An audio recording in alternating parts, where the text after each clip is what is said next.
Hello again everybody, this is TJ the Stereo-Bargainphile, and today I'll be doing a full review for you all of the Klispch RP-160m. First thing I'll go over is the build quality, then the sound top and bottom, and then we'll go over the pros and cons.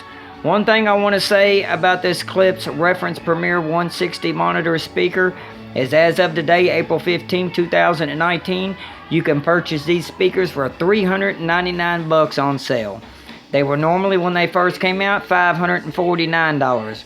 But here out, I'm pretty sure you're going to get them for $399, and that's what I'm going to base my review on. Okay, first and foremost, we're going to go over the build quality, which I want to say that I've seen $1,000 monitor speakers and bookshelf speakers that didn't look this good, or not even built this good.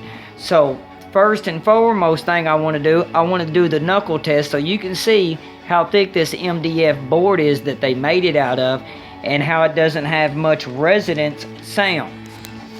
So I'm going to do all this quickly. So let's do the knuckle test. As you can see, that is very solid. On the top here, we have their horn-loaded titanium Tratex tweeter on the front. It has a 90 by 90 degree waveguide. It's made out of compressed soft rubber, which helps absorb that brightness sound, so it has more of a laid back sound. This is the first generation of the Reference Premier where Klispch really went to work on that horn tweeter, so you know it wasn't too bright and fatiguing. So now we're going to go down to the bottom. This is a spun metallic copper woofer. This woofer is 6.5 inches. It is very strong and rigid. It's very lightweight, so it's easy to drive. You can drive this with a 20-watt tube amp if you wanted to.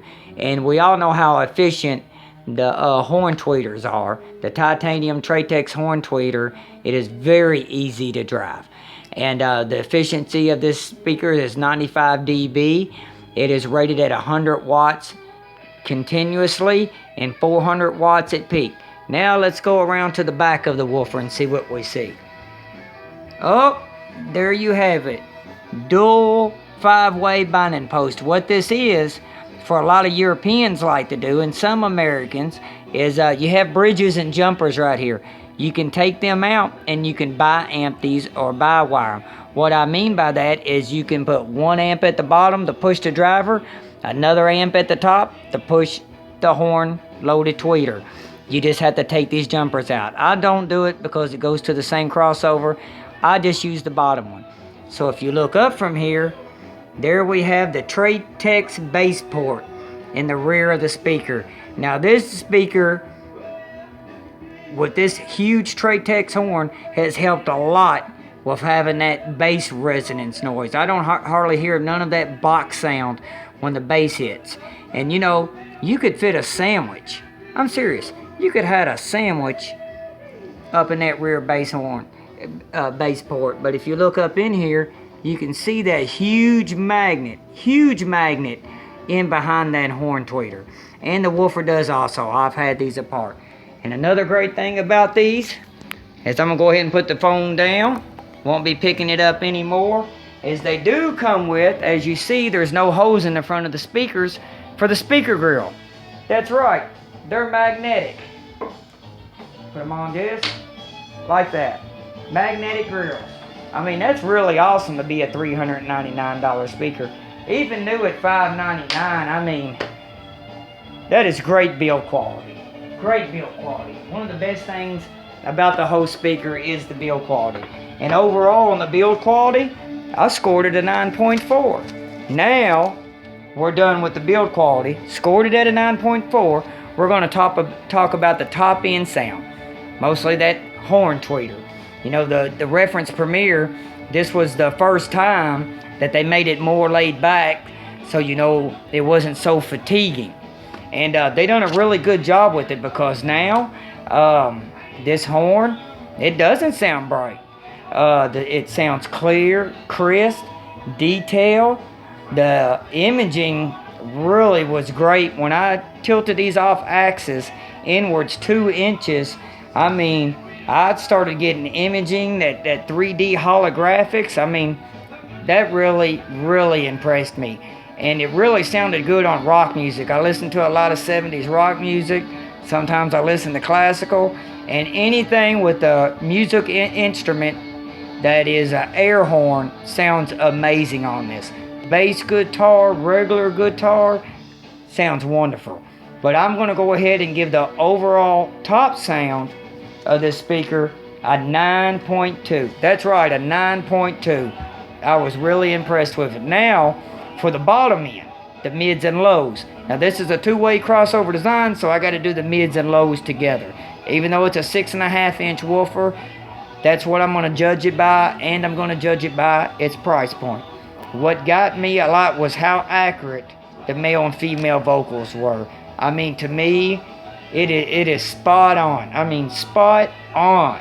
And you know, the mid-high and the mid-mid sound are very pleasing.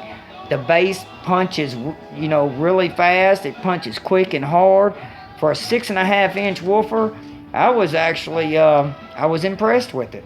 There was, you know, none of that box resonance sound that, you know, a lot of people are hearing a small woofer like this when you turn the bass up a lot. I didn't hear that. And I know that Tratec's bass port in the rear helped out with that a lot. But I did have them 10 inches away from the wall. So I scored the mid and low end. I scored that at an 8.9 for price and size. Now I'm going to go over the pros real quick. They're very efficient. They do punch above their price point. To me, they punch like a $650 to a $750 bookshelf speaker. You know, today's a good day to be in hi-fi. I mean, there's, you know, companies are really stamping their game up in sound quality.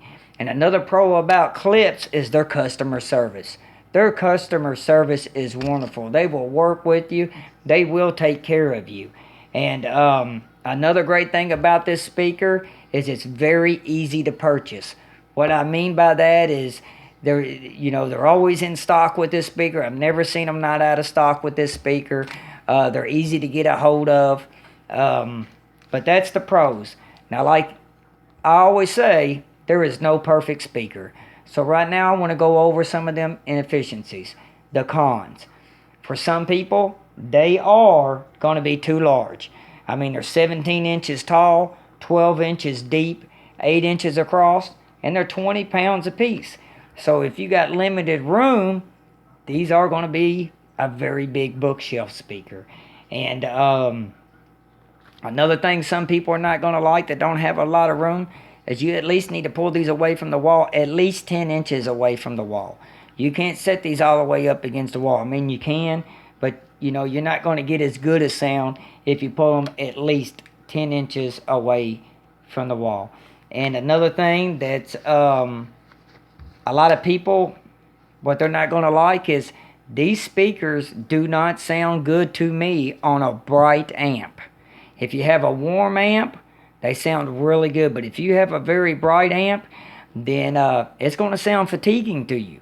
And I would recommend at least 70 watts RMS at very low THD. You really do need a warm sounding amp on these. A lot of people say tube amps sound good on them.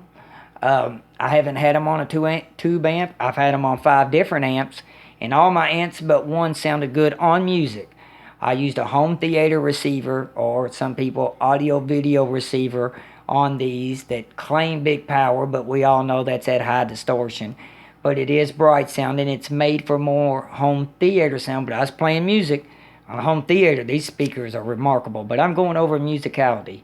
And it was a bright sounding amp, and it didn't sound all that good, but on a warm amp, it does sound really good. You know, the dB rating on these is at 95. Realistically, you know, it's at 8 ohms. Realistically, I think it's more like 90 to 91 dB rating.